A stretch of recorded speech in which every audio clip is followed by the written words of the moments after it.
Rumah korang sebegini. Nak bubuh ceiling plaster? Ada L-box, ada lampu kat belah dalam. Jom. Okay guys, inilah dia ceiling plaster L-box. Letak T5 kat bahagian dalam dan akan ada lampu mengelilingi ceiling. Sekarang bukan sekadar lampu T5 yang kita boleh letak kat dalam ni, kita boleh guna LED strip untuk keliling ni. Lampu LED strip pun boleh pakai. Ada juga yang L-box ni dia rapat ke atas dan dia ada satu line untuk lampu LED strip mengelilingi ceiling.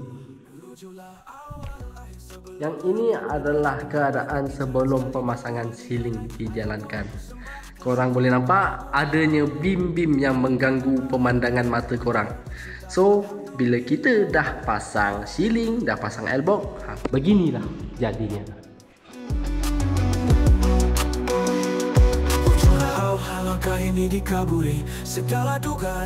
Moga bermanfaat.